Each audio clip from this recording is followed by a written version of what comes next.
The sound of Melissa's laugh sliced through the low murmur of the jazz band like a polished blade. Ethan Cole watched his wife tilt toward Ryan Blake, her manicured fingers resting on his forearm as she threw her head back with theatrical delight. The wine bar was dim, all candles and dark wood, but no shadows were deep enough to hide the way she was looking at him. "You're absolutely awful," Melissa giggled, her wedding ring flashing in the candlelight as her hand stayed on Ryan's arm a fraction too long. "I cannot believe you just said that about Peterson's slide deck." Ryan flashed a row of perfect teeth. "What can I say? I call it the way it is. Some people spend their whole lives pretending everything's fine so they don't have to face a fight." The dig wasn't subtle. Ethan felt that familiar pinch in his chest, but his face stayed calm. He'd learned that reacting in public only gave Melissa more fuel, so he took a slow sip of Cabernet and watched. "That's what I love about you," Melissa purred, sliding into that smoky tone she'd once reserved for Ethan alone. "You don't sugarcoat, no filters, no eggshells."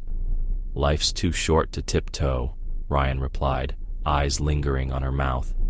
"Some men spend years playing it safe, so scared they'll lose something that they never actually reach for what they want."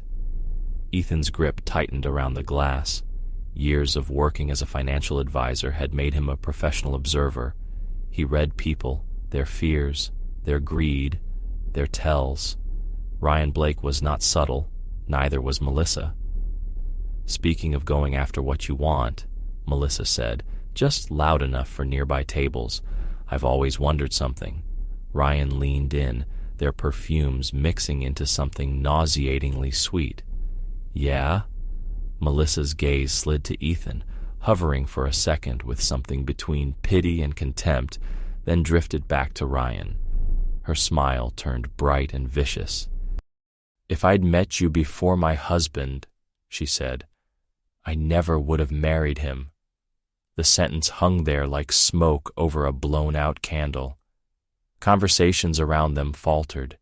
Ethan didn't feel shock, just a cold, steady confirmation. She'd been building toward this line for months. Ryan's smirk widened as he cut a quick glance at Ethan, pleased with his own reflection in the moment. "Lucky for me, some guys don't know how to hold on to what they've got." His eyes dipped to Melissa's neckline, "But I don't think he'd stop us anyway." The silence lasted exactly 3 seconds. Then Ethan's fist met Ryan's jaw. The crack of knuckles on bone snapped through the wine bar, sharp and clean. Ryan's chair toppled. He crashed backward, hand flying to his face as he hit the floor. Melissa's glass slipped, shattering red wine across the hardwood. "What is wrong with you?" she screamed, her voice high enough to make the bartender freeze mid-polish. "Have you completely lost your mind?" Ethan flexed his hand, surprised at the brutal satisfaction that rolled through him. He'd never punched anyone before in his life. The payoff was instant. Ryan staggered up, fury and humiliation warring on his face. "You crazy son of a—" "Finish that sentence," Ethan said quietly. Just 2 words, but there was something in his tone that made Ryan hesitate. The confident gym bro who bragged about his deadlift suddenly looked unsure. Melissa lurched to her feet, chair scraping sharply. "If you're so miserable, the door is right there, you jealous, entitled loser." Her voice rose with every word, pulling every eye in the bar. "I was having a harmless conversation with a friend, and you turned it into some caveman tantrum." Ethan looked at her. Really looked. The woman he'd married 7 years ago had been beautiful, yes, but there had been warmth in her eyes, curiosity, a laugh that had felt like sunlight. The woman standing in front of him now, mascara ready to smear, feeding off the audience. She was a stranger wearing his wife's face. "Are you listening to me?" Melissa shrieked. "Say something. Defend yourself." Ethan didn't bother.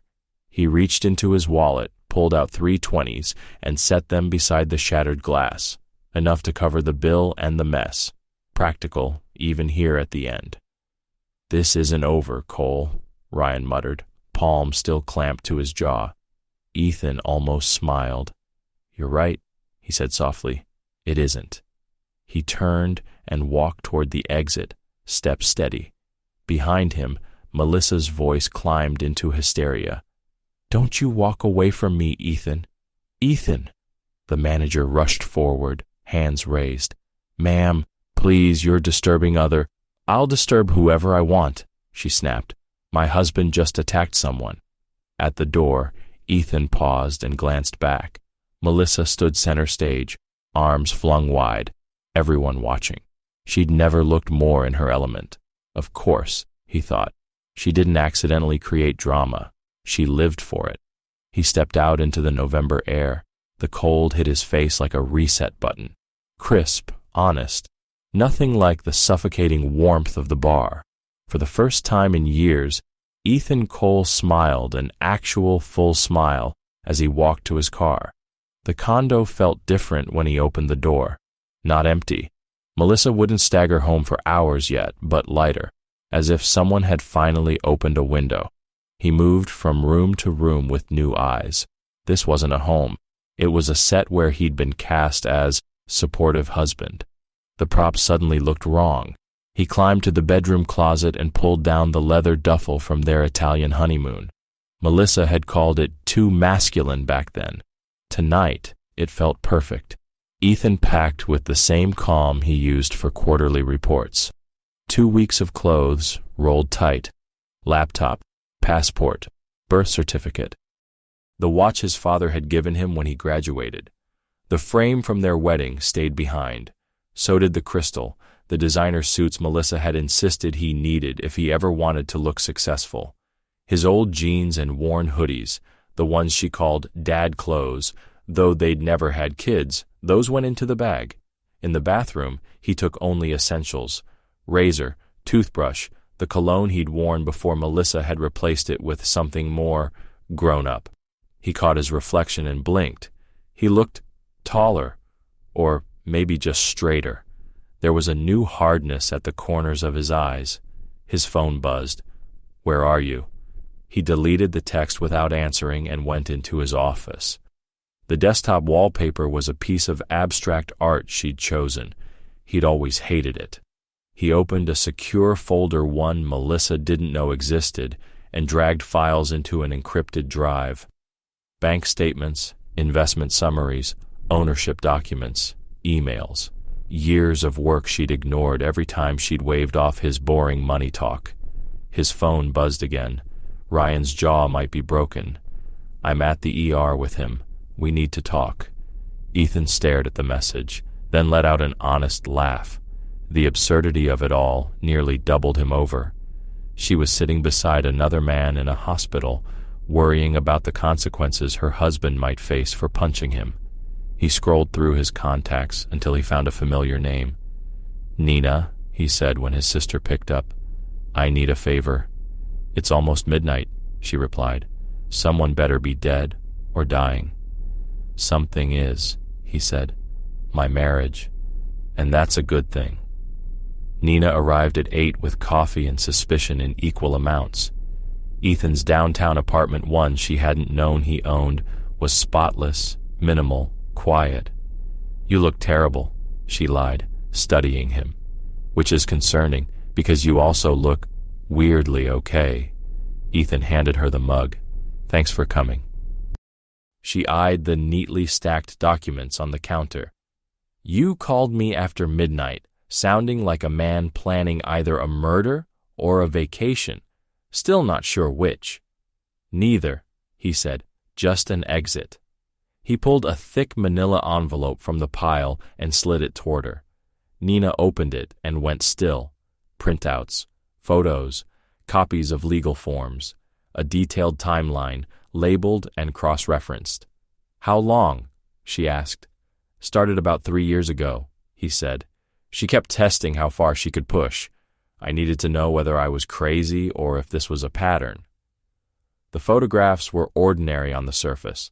Melissa touching a waiter's arm while Ethan signed the bill, leaning into their personal trainer at the gym, laughing a little too closely with the contractor over their new backsplash. None of them were explicit. Together, they looked like a thesis on disrespect. "She doesn't know about any of this?" Nina asked. "No," Ethan said, "just like she doesn't know what I'm actually worth." Nina flipped to the financials and whistled low.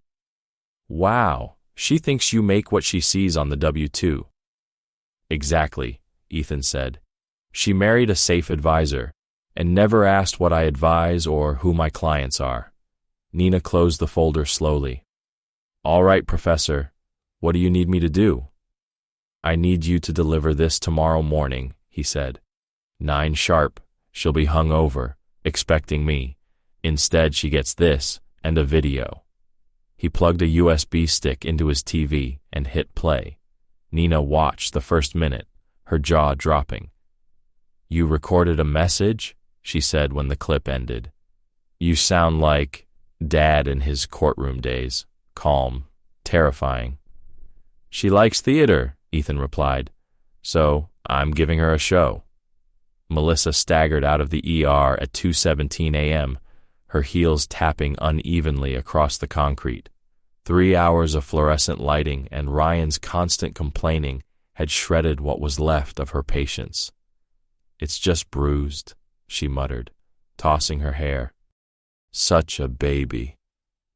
The X-ray had shown no fracture, just a bad bruise and a prescription for ice. Once the adrenaline wore off, Ryan had morphed into a sulking mess, alternating between threats of lawsuits and whining about his perfect bone structure. By the time Melissa slid into the driver's seat, she'd already rewritten the story in her head. Her husband had humiliated her, embarrassed her in public, lashed out because he couldn't handle a little harmless flirting. She would make that clear to him the moment he opened his mouth. At home, the brownstone was dark and still.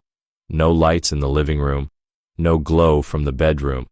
The porch bulb was on, but Ethan wasn't waiting in his usual spot, like a worried parent. "Ethan," she called, tossing her purse on the console table. "I know you're awake." No answer. She climbed the stairs, head throbbing. The bed in their room was perfectly made. Ethan's side looked untouched. The nightstand where he usually left his book and glasses was bare. The closet revealed empty spaces where his clothes used to hang. The leather duffel was gone. "Unbelievable," she whispered. "He's sulking." In the kitchen, she uncorked a bottle of wine with shaking hands and left the first voicemail. "This is ridiculous. Come home so we can talk like adults, and you better be prepared to apologize." By 4 a.m., she'd left 8 messages each, one more spiteful than the last, until she finally passed out on the couch in full makeup. The doorbell ripped through her hangover at 9:03 a.m. Melissa woke with a gasp, mascara stuck to her cheeks, neck twisted wrong. The bell rang again.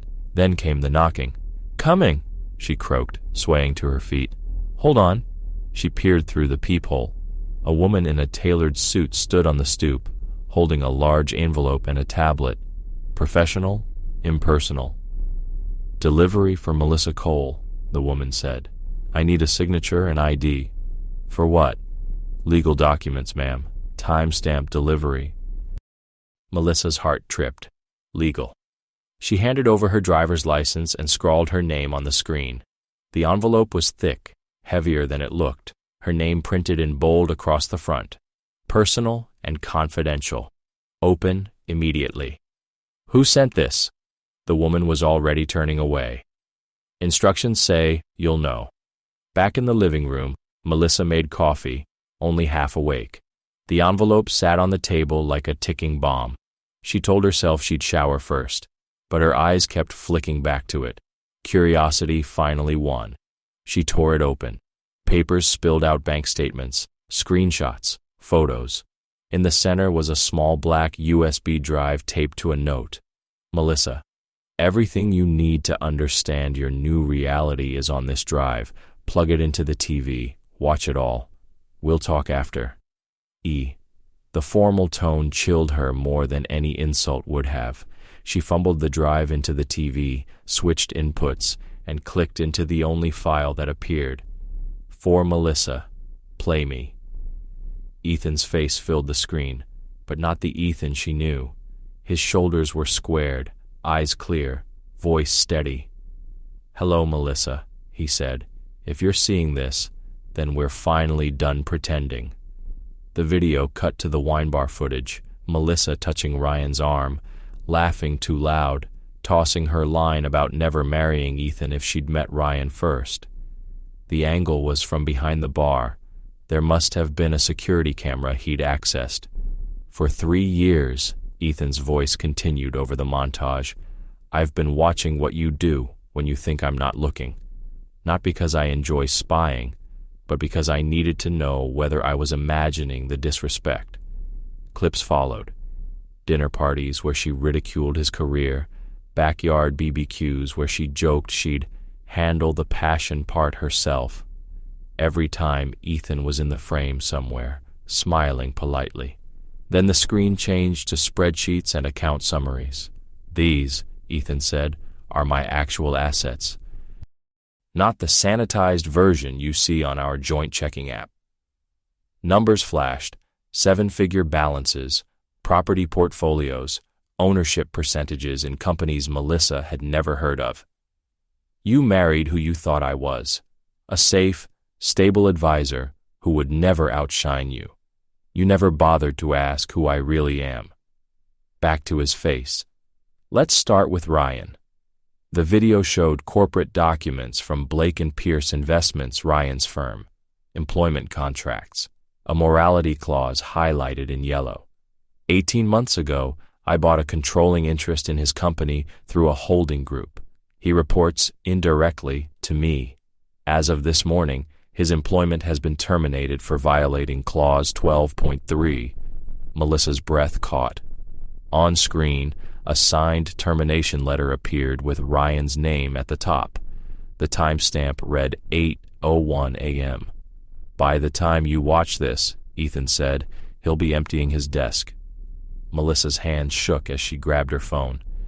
Before she could open her messages, Ethan's recorded voice continued. "Now, about us." Her prenup appeared, scanned and annotated. Key sections glowed on the screen. "You signed this 7 years ago. Your lawyer called it standard. You didn't read the parts that mattered." Highlighted text overflowed her vision. "In the event of divorce due to infidelity or substantial breach of trust, the spouse at fault retains only premarital assets and personal belongings." "Given the evidence you'll see in the documents I've sent," Ethan said, "you'll be walking away with exactly what you had when you married me. Your savings, your car, your clothes, the house, investments and accounts revert to me." Her stomach twisted. She thought of the membership fees, spa days, dinners she'd charged, assuming they could afford it. Her phone buzzed. "Ryan," she answered on instinct. "What the hell is going on?" he demanded. "They just walked me out. Said something about married clients and video. Do you know anything about this?" "Ethan owns your firm," Melissa said, voice flat. "He had you fired." "That's impossible. He's some mid-level advisor." "He's not," she said. "Turns out I didn't know my own husband at all." Silence. Then, "This is messed up. I could sue." "He has everything documented," Melissa cut in. "Every word from last night, every look." She hung up before he could respond. She didn't have the energy to deal with Ryan's panic on top of her own. The video ended on Ethan's face again. "You always said I was boring," he said softly. "Turns out I'm just patient." The screen went black. A few minutes later, a text arrived from an unknown number. "The door is right there. Monday." The fallout hit like a tidal wave.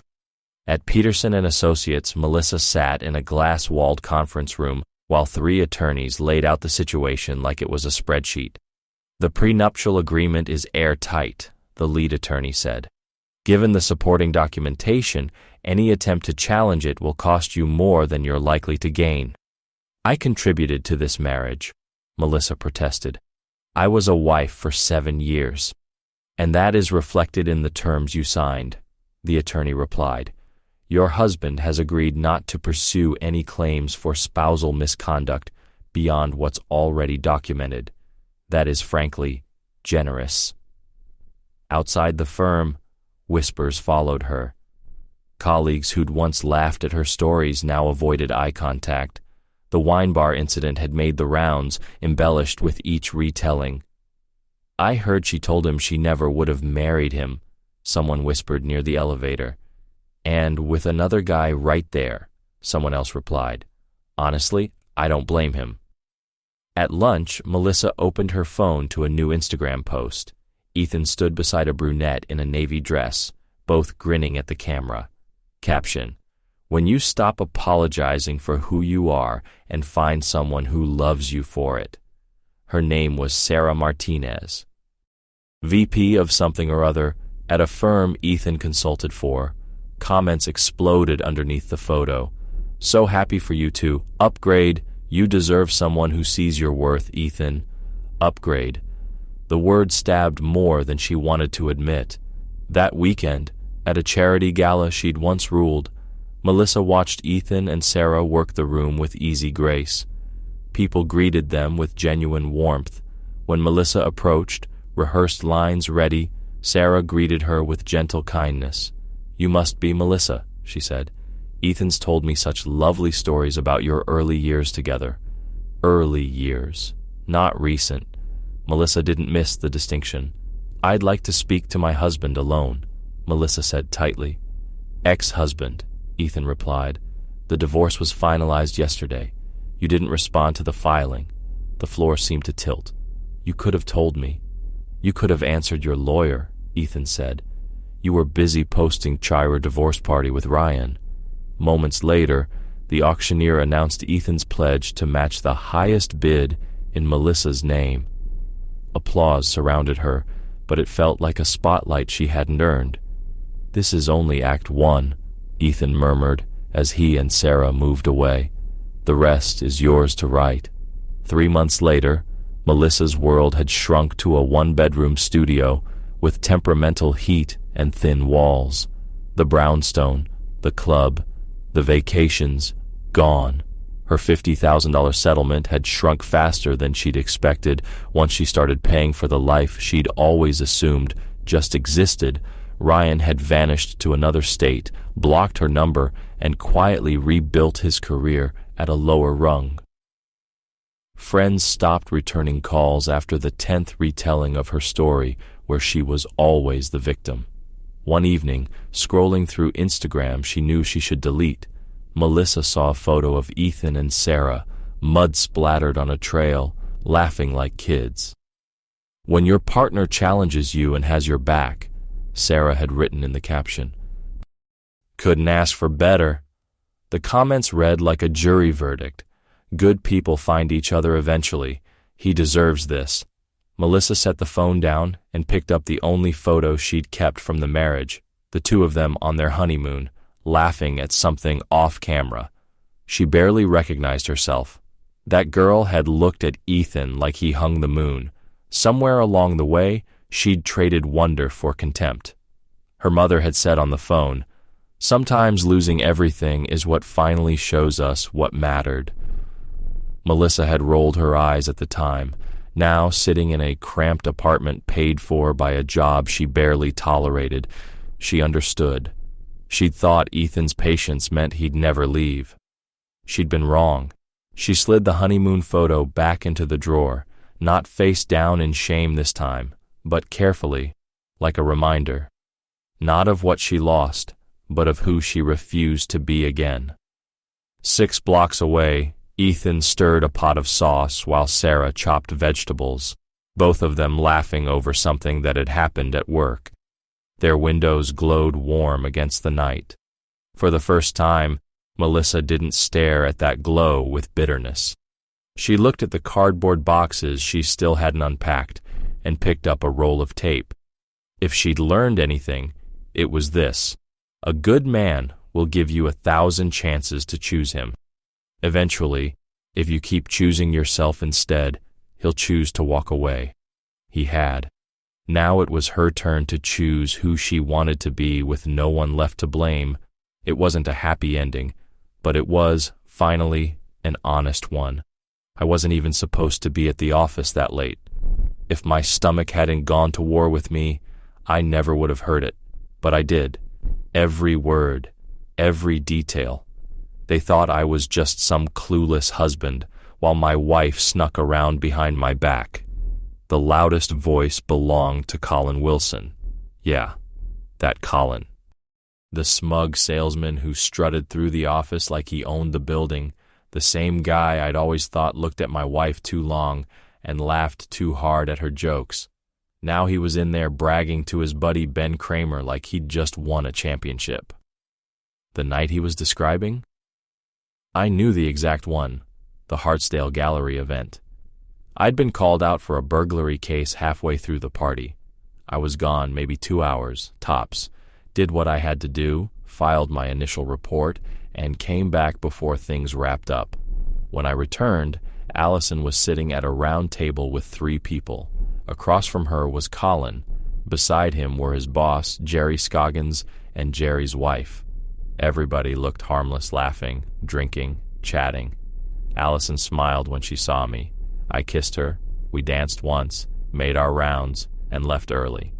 I had no idea I'd just walked into the ruins she'd supposedly started building. My name is Brian Stone. I'm the lead field investigator for a high-end insurance firm. We protect expensive things, antique collections, rare cars, paintings, prototypes, old money, new money, celebrities, corporate royalty. If you don't run in those circles, you've never heard of us. If you do, you probably know my name. I've been doing this since college. I'm 37, and I'm damn good at it. I chase art thieves, staged robberies, international fraud. I live out of suitcases and hotels. If a case drags on, I send one of my team. I keep it clean, professional, airtight. At home, I thought life was solid. Allison and I had been married 14 years. We had 2 daughters, Regina, 10, and Christina, 8. They are my whole world. Allison is a year older than me. She's executive assistant to our division president, Bill Quinn. When we met, she was between jobs. I pushed her to apply at my firm. HR bent the no-family rule, and Bill hired her after one interview. She fit in fast, maybe too fast. Colin and Ben are sales. They sell policies to rich people. I'm not close with them. We cross paths at conferences, client parties, company events. Colin always rubbed me the wrong way, too polished, too flirty, eyes that stayed on my wife a fraction of a second too long. Ben is his shadow, laughs at all his jokes, follows him around like a puppy. They work under Jerry Scoggins. Jerry is my guy. We've worked cases together for years. He's close with Bill, but he and I have our own history. I trust him. Anyway, back to the stall. I was hunched over, sweating, waiting for my stomach to calm down when Colin and Ben walked in. Either they didn't notice the closed stall door, or they didn't care. They started talking like they were alone in a locker room. That's when I heard Allison's name. Ben sounded amused, almost impressed. So, you really pulled it off? I didn't think she was that type. Seriously, man, how'd you even get that going? Colin laughed, low and proud. You weren't there, so let me paint it for you. We danced a few times. She was flirty, but still playing the good girl act. Brian was hanging around, so when I asked her to come back to my office, she smiled and said, Brian probably wouldn't love that. Ben snorted. No kidding. So then what? Colin told the story like he was bragging at a bar. I got her to grab a drink with me at the bar. Brian was on the dance floor with that secretary Judy. While Allison was chatting with someone, I swapped our glasses. I gave her mine double vodka. She never noticed. You drugged her? Ben asked, only half shocked. No, man, Colin said quickly. I didn't roofie her, just wanted her loose. Little buzz, that's all. Totally legal. She didn't even blink when I started putting my hands on her while we danced. She laughed and leaned into me. At that point, she was all in. But Brian was still there, Ben said. Didn't that screw things up? Luck, Colin said. He came over halfway through a song, said he had to run out for a break-in call. She asked if he could drive her home first, but he told her to stay and have fun, said he'd be back soon. She hesitated, then stayed. Ended up at our table with me, Jerry, and Jerry's wife. Ben sounded like he couldn't wait for the next part. So what happened? I bought her another double. She pounded it like water, Colin said. We danced again, slow this time. Her head was on my shoulder, her hand on my chest. I could feel her whole body relax. She was giggling, grabbing my arm, letting me touch her wherever I wanted. And then, Ben pushed, practically drooling. She said she felt dizzy, so I told her we'd go outside for air. She didn't hesitate. We went out back, got in my car. She climbed in the back, lay down like she'd done it 100 times. I started kissing her neck, slipped my hand up her thigh. She pulled me closer and said she wanted it, all of it, so I gave it to her. She was moaning, saying I felt amazing, tasted amazing. Ben let out a low whistle. Damn, Allison, I never thought she'd cheat, especially not with you. No offense. You sure you're not just talking big? Colin's tone hardened. I don't have to make stuff up. She already agreed to meet again this Saturday. Told her husband she's got a hair appointment. I've got the suite booked. Whole afternoon. Round 2, maybe 3. Ben laughed. Man, I'm jealous. She is hot. Always thought Brian was punching above his weight. If you get tired of her, send her my way. Maybe, Colin said with a grin, but don't jinx it. Keep this between us. I don't want anything messing it up. Lips sealed, Ben replied. You earned it. They walked out, still laughing. I stayed there, hunched over the toilet, stomach in knots for a whole new reason. The cramps were nothing compared to what I'd just heard. Was that real? Was my wife really sneaking out to some motel with this clown? Had she actually done that in his car while I was out working? I replayed that night in my head. It was around 11 when I got back to the party. Allison was sitting with Colin, Jerry, and Jerry's wife, Julie. She didn't look drunk. She was chatting with Julie about school and kids. Colin made a few comments, nothing weird, then left. Allison said something to him as he walked away, but I didn't think twice. The only part that had stuck with me was what happened at home. Allison wanted sex. That wasn't unheard of, but it was late, almost midnight, and she was on fire. Aggressive, desperate. I thought she was just in one of those moods. Now I wondered if it was guilt, a way to wash off what she'd done, an attempt to smooth over a mess I didn't even know was there. A full week passed, and nothing about her behavior changed. She wasn't cold or distant. She didn't avoid my eyes or start fights. She never mentioned that I'd left for a couple hours that night, so I brought it up myself. What did you do while I was gone? I asked, trying to sound casual. I just danced a bit with Colin and Jerry, Allison said. Mostly I stood around chatting with Julie about the girls. Honestly, I kind of wish I'd left with you. It wasn't that fun. That's when my gut started whispering. I began watching her more closely. One night, while she folded laundry, I tested the waters. Hey, got anything going on this Saturday? Yeah, she said. I was planning to get my hair done after lunch. Shouldn't take more than an hour. Why? I was thinking of playing a round of golf, I said. Maybe see if Ben Kramer wants to join. She paused. Ben? She repeated. He and Jerry both give me the creeps. Don't they usually play together? I think Jerry does. I shrugged. Not sure about Ben. Either way, she said quickly, they weird me out. Stay away from them if you can. Then I tossed out Colin's name, pretending it just occurred to me. What about Colin Wilson? You talked to him for a bit at the party. Maybe I'll invite him. That got her full attention. She turned, eyes narrowed. Why would you want him there? Honestly, and excuse my language, he's kind of an ass. I danced with him once or twice, but he gave me bad vibes. He's sleazy.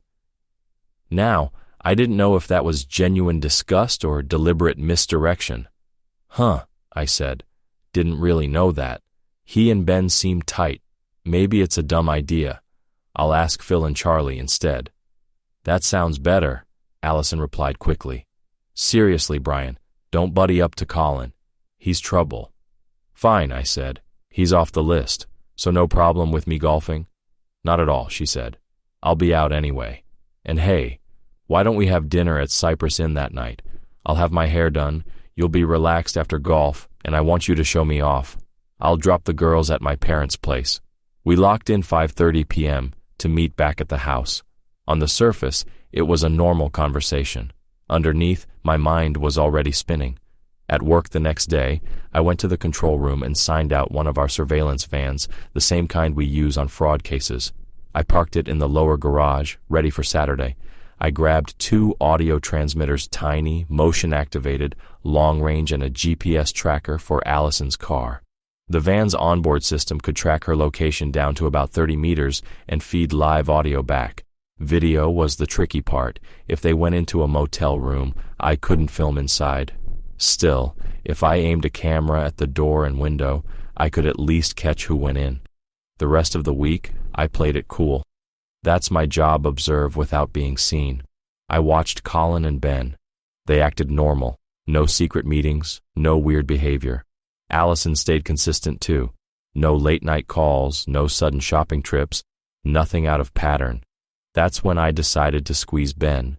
He was neck-deep in a big policy build for the Baxter plant, a manufacturing client I'd helped secure. It gave me a reason to talk to him. Hey, Ben, I said, strolling up to his desk, Colin seated a few feet away. Thinking we might need another walkthrough at Baxter. You still need photos, right? Ben looked up, surprised. Yeah, he said. I was planning on going back anyway. How about we go in an hour? I asked. Sure, he agreed. Great. I'll swing by, I said, then walked off. Just before turning the corner, I glanced back. Ben and Colin were smirking, trading that stupid look that says, "We know something he doesn't." That was enough for me. It didn't matter if Ben ever touched Allison. A man who laughs along while his buddy brags about sleeping with another man's wife is part of the problem. An hour later, Ben slid into the passenger seat of my car. I'd already planted a small transmitter in the center console. It was recording everything. I drove in silence for a few miles. So, Ben, I said finally, voice calm, you have fun at the gallery party last week? He blinked. Party? I wasn't there. I was out of town on business. Right, I said softly. Shame. You missed Colin screwing my wife. Ring any bells now? The color drained from his face. His hand drifted toward the door handle, then stopped when he realized we were cruising at 70. He swallowed. How'd you find out? Colin told me, I lied smoothly.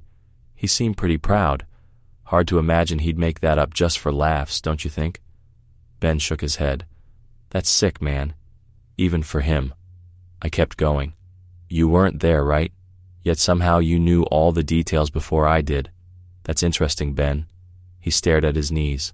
I heard it secondhand, okay? Colin runs his mouth. Said he got her drunk and took her to his car. Said it wasn't the first time. He hesitated. He also said something about this Saturday. While she's getting her hair done, he's got a room booked. I turned to look him dead in the eye. And you just kept that to yourself. I didn't know if it was true, he muttered. I didn't want to start something if it was just talk.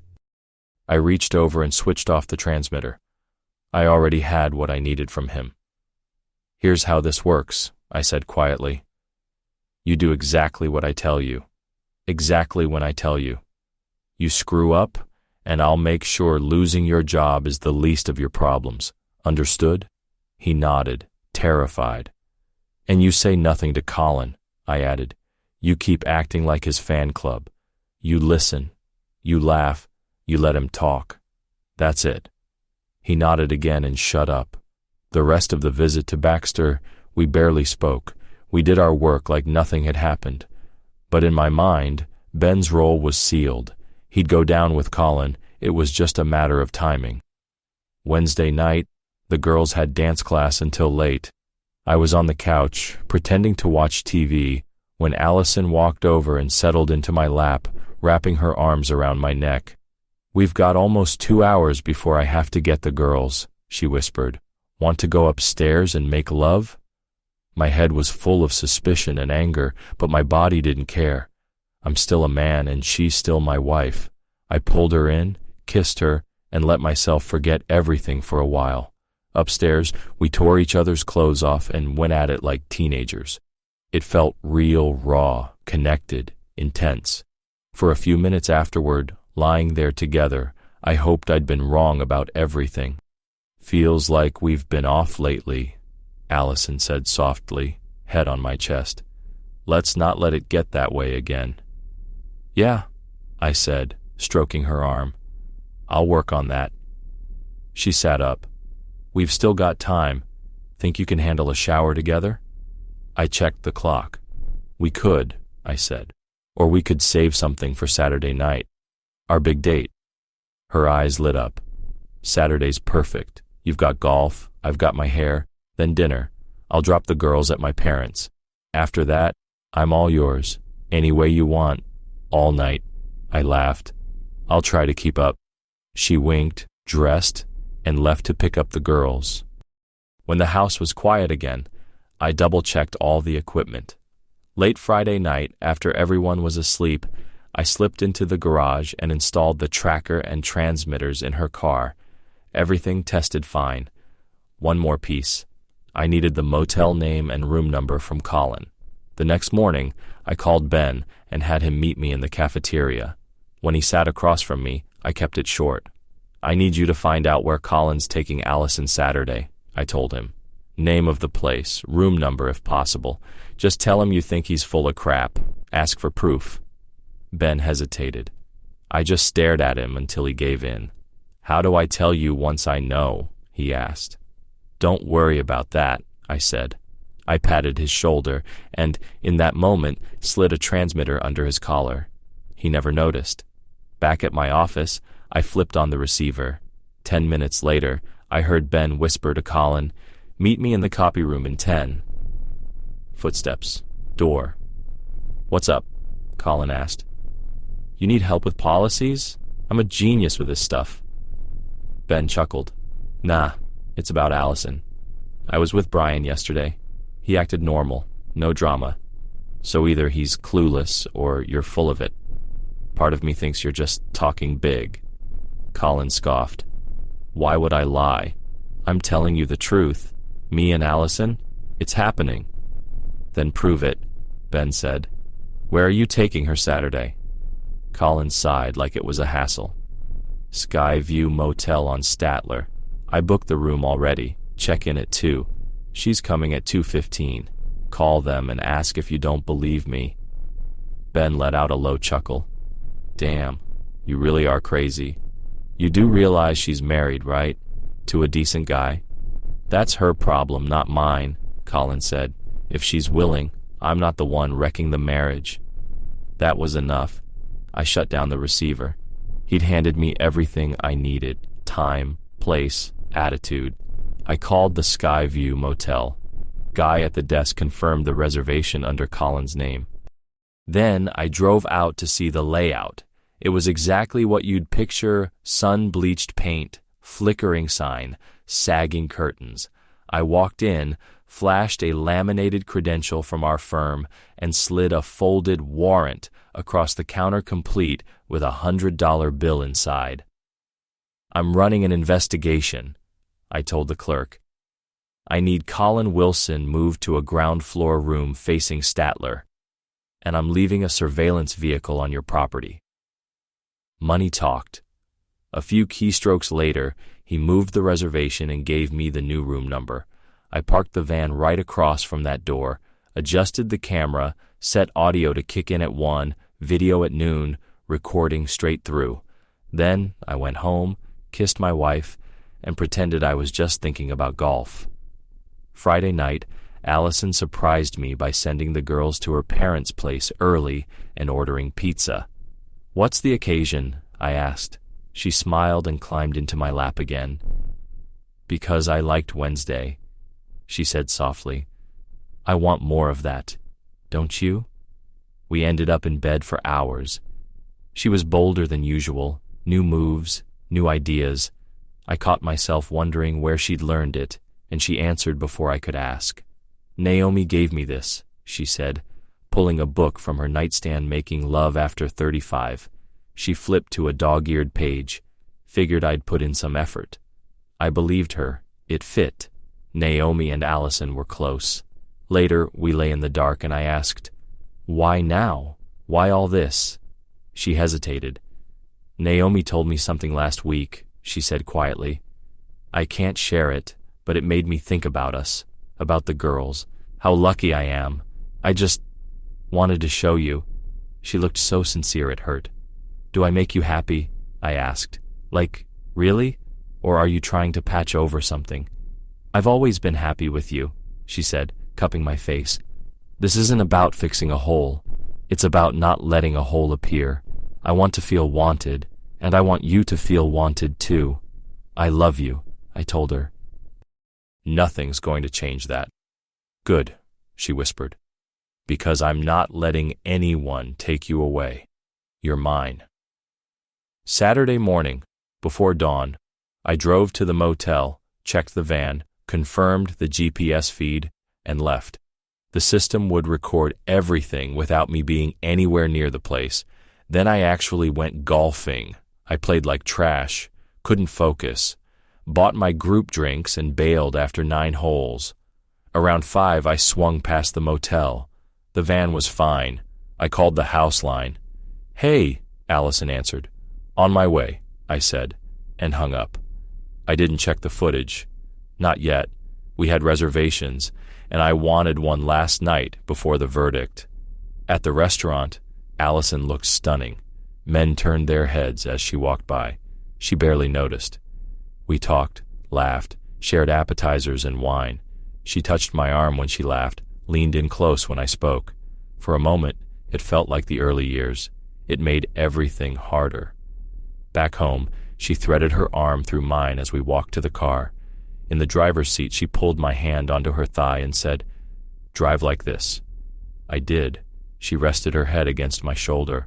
Later, in the bedroom, she undressed slowly until she was wearing nothing but a pearl necklace. When she reached up to take it off, I stopped her. "Leave it," I said. "You look unreal." She smiled. "No one else will ever see me like this. I'm yours." I asked if she was sure. She said she trusted me completely, said she loved me with everything she had, and in that moment, I believed her. We made love like we were trying to rewrite history. We pushed boundaries we'd never touched before, laughing and experimenting. She quoted lines from that same book between gasps. It wasn't just physical. It felt like we were rebuilding something. We woke late Sunday morning, exhausted. One more round, then we finally peeled ourselves out of bed. She went to pick up the girls. I said I needed to check on a work thing. That work thing was the van. I retrieved the DVDs and GPS logs, shut down the equipment, returned the vehicle, and brought everything home. First, I checked the tracker data. Her car had parked on Statler Street from 1:48 to 4:09 p.m., right outside the motel. My throat closed. I told myself there could be an explanation. She could have turned around, met a friend, anything. Next, I slid the first DVD into the player and hit fast forward. At 1:55, Colin's car pulled in. He got out, went straight to room 112, and went inside. At 2:12, another car pulled up. A woman stepped out. She wasn't Allison. The woman walked toward the room with confident steps, glancing around once. I zoomed in. Naomi Quinn, Bill's wife. I leaned back on the couch, stunned. It all clicked at once. Naomi's secret that had hit Allison. The book, the weird tension in Bill's eyes the last few weeks. I rewound, watched again just to be absolutely sure. It was Naomi. not Allison. For a long time, I just sat there, breathing. Relief and rage mixed together until I didn't know what I felt. Then I grabbed the old address book from the desk and searched for Naomi's parents' address. It matched the trust information we had on file for Bill's family. It confirmed what I already suspected. I called Bill. "We need to talk," I said. "In person." He sounded concerned. "Is everything all right?" "Not something I want to discuss over the phone," I replied. "Meet me at TGIF near the office, just you and me." An hour later, I slid into the booth across from him with a portable DVD player. "Before I show you anything, you need the story," I said. I walked him through everything. Colin's bragging in the bathroom, Ben's confirmation, the motel, the surveillance. When I said Naomi's name, he actually flinched, like I'd slapped him. "There's no way," he said. "Naomi would never—" "Watch," I said. He put on the headphones, pressed play. I looked away, but I didn't need to see his face to know when Naomi came on screen. The air in the booth shifted. His shoulders tensed, his jaw clenched. When the clip ended, he sat there for a long time without moving. Finally, he took off the headphones, wiped his face with both hands, and let out a slow, bitter breath. "What do you want?" he asked. "Just one thing," I said. "Ben and Colin fired for violating the morals clause. I want them gone by tomorrow afternoon. After that, you can handle Naomi however you see fit. I won't get in the middle of your marriage." Something cold settled into his expression. Then he nodded. "Done," Bill said. "First thing tomorrow, I'll walk them out myself. They're finished here, and if I take other action later, that's my business." I handed him a pouch with copies of everything: video, audio, GPS, transcripts. I kept one recording for myself, Ben and Colin planning the motel meetup. We talked another hour, setting boundaries. When we stood up to leave, he gripped my hand. "You're a good man, Brian," he said. "The way you handled this quiet, controlled most people would have blown up the whole building. I respect the hell out of you." I thanked him and went home to my family. That night, dinner was normal. The girls argued over who got the last breadstick and chased the dog around the living room. Allison was relaxed, smiling. She asked if anything interesting had happened at work. I told her she'd find out in the morning. Monday morning, the explosion hit. At 9:30, my phone rang. "Brian," Allison whispered. "What the hell is going on?" "What do you mean?" I asked. "Bill called me into his office," she said. "He told me to get Ben and Colin in there immediately. They're in there right now. I can hear him yelling." "That sounds intense," I said. "Let me know what happens." 20 minutes later, she called again. "Bill just told me to call security," she said, almost breathless. "They're being escorted to their desks to grab their stuff. Both of them. This is insane." Another hour passed. "They're gone," she said. "Fired. Bill had me type up the termination letters myself. Reason: violation of the morals clause. I've never seen anything like it." She sounded half shocked, half thrilled. "Bill told me something else," she added. "He said if I had questions, I should talk to you, that you knew everything, and you're the reason he finally saw the truth. What did you do, Brian?" We met for lunch. At the restaurant, she leaned over the table, eyes blazing. "Tell me," she said. "What happened?" I took out my phone and set it in front of her. "First, you listen." I played her the recording of Ben and Colin in the bathroom, talking about her hair appointment and the motel. Her face went from confused to horrified to furious. She ripped the earbuds out. "That's a lie," she snapped. "I never went to any motel with him. You know me better than that. Please tell me you didn't give that garbage to Bill. Please tell me he didn't see that and think it was real." "I didn't give him that," I said calmly. "He didn't need it. I needed it. You needed it." She glared. "You really think I'd cheat on you? After everything we did this week? After everything we've built?" "I didn't know what to think," I said quietly. That's why I tested it. I told her everything, the surveillance, the motel, the van, the GPS, the camera. I told her how I'd watched the video, braced for the worst, and seen Naomi instead. Her anger flickered, replaced by confusion. Naomi? She repeated. Naomi went to that motel? Room 112, I said. Saturday. Colin went in first. Naomi showed up 15 minutes later, not you. Allison slumped back, stunned. My God, she whispered. She told me she had a spa appointment that day.